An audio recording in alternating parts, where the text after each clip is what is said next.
Saya kira ini sebuah kejadian yang fenomenal.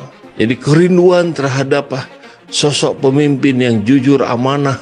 Yang aneh adalah ini ada orang-orang yang sekelompok orang-orang yang ikut menyambut Anies Rashid Baswedan tapi menggunakan kaos Ganjar Pranowo.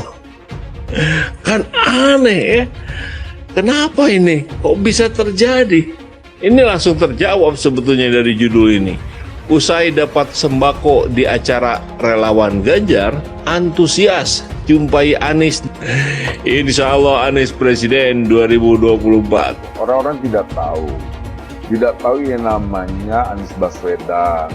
Anies Baswedan itu mantan aktivis. Dia hanya taunya gubernur DKI.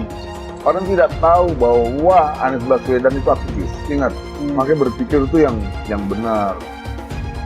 Makanya orang tahu sekali, Anies Baswedan itu adalah aktivis. Dia pernah melawan Soeharto, dia pernah melawan rezim kegelapan Orde Baru. Banyak teman-teman saya kemarin yang kelompok nasionalis juga di Anies.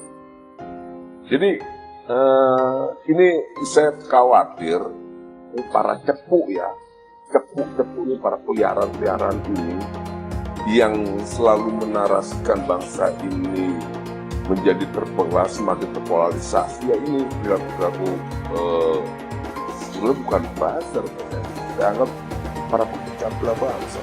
Kita mendukung agar Mas Anies ada dalam partisipasi demokrasi ketika Mas Anies maju sebagai kontestasi di Pilpres nanti. Biar gimana? Biar demokrasi kita berkualitas. Mas Anies kan lahir dari produk demokrasi juga. Yang kita inginkan nanti adalah pertarungan ide, pertarungan gagasan dan program. Itulah yang kita inginkan. Agar apa? Demokrasi kita berkualitas. Secara empirik sebetulnya potensi besar Anies untuk unggul itu sangat tinggi. Karena prestasi Anies dibanding Ganjar misalnya jauh lebih banyak. Juga demikian juga dengan Prabowo. Nah, survei itu kan saya mengukur pandangan publik. Maka siapa yang beraktivitas sering di arena publik, dia memungkinkan membentuk pandangan publik yang lebih luas. Nah, yang dilakukan oleh Ganjar itu sebetulnya tidak lebih kepada prestasi yang substantif di Jawa Tengah misalnya, tapi lebih kepada aktivitas di media sosial atau aktivitas di tengah masyarakat yang diekspos di media sosial. Pemilih 2024 itu 52% anak muda. Jadi kalau dihadapkan antara yang Prabowo yang usianya sudah lanjut dengan Anies, anak muda yang 52% lebih memilih Anies Baswedan. Kemudian yang kedua, kalau Anies berhadapan dengan Ganjar, kenapa Anies menang?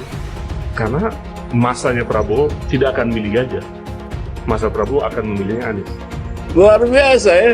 Yang hatinya sudah Anies, tapi tahu di situ ada pembagian sembako dari Ganjar, ya rezeki barangkali ya. Kenapa harus ditolak?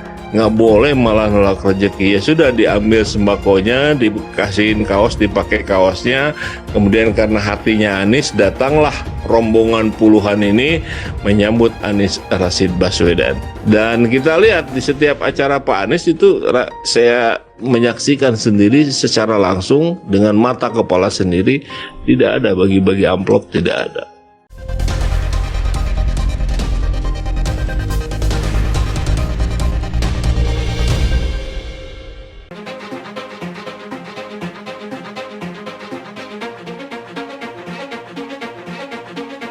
Koalisi Perubahan untuk Persatuan yang mendukung Anies Baswedan sebagai capres meminta Presiden Jokowi bersikap netral di Pilpres 2024. Ketua Dewan Syuro PKS Sohibul Iman mengatakan Jokowi perlu bersikap netral selaku kepala negara.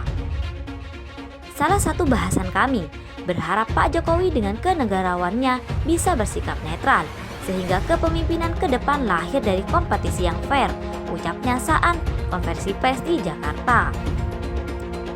Koalisi pendukung Anies yang terdiri dari Nasdem, Demokrat, dan PKS juga berharap semua penyelenggara pemilu serta aparatur negara netral dalam pemilu 2024 mendatang. Jangan sampai ada pemaksaan atau intimidasi di hari pemungutan suara pada 14 Februari 2024 mendatang. Kemudian tidak ada intimidasi sehingga masyarakat bisa memilih dengan merdeka, kata dia. Presiden Jokowi disebut-sebut ikut campur urusan pencapresan lantaran kerap berdiskusi dengan partai-partai politik. Salah satunya saat mengundang ketua umum partai-partai politik di istana pada Selasa lalu. Jokowi lalu menepis kritik yang menyebut dirinya cawe-cawe atau ikut campur urusan partai politik menentukan calon presiden yang akan diusung di Pilpres 2024. Dia mengatakan pertemuan dengan petinggi-petinggi partai politik sebatas diskusi, termasuk saat mengumpulkan pejabat teras partai politik di istana beberapa hari lalu. Jokowi menjelaskan bahwa dirinya adalah tokoh politik. Oleh karena itu, lazim jika berdiskusi dengan ketua-ketua umum partai politik. Bukan cawe-cawe, wong itu diskusi saja kok cawe-cawe. Diskusi itu, kata Jokowi di Sarinah, Menteng, Jakarta Pusat.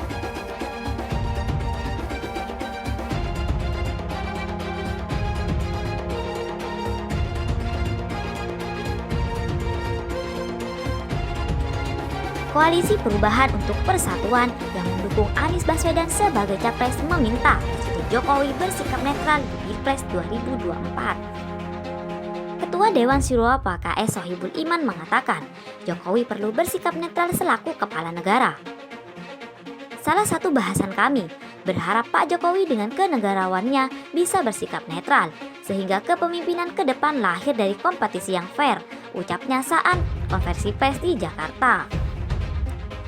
Koalisi pendukung Anies yang terdiri dari Nasdem, Demokrat, dan PKS juga berharap semua penyelenggara pemilu serta aparatur negara netral dalam pemilu 2024 mendatang.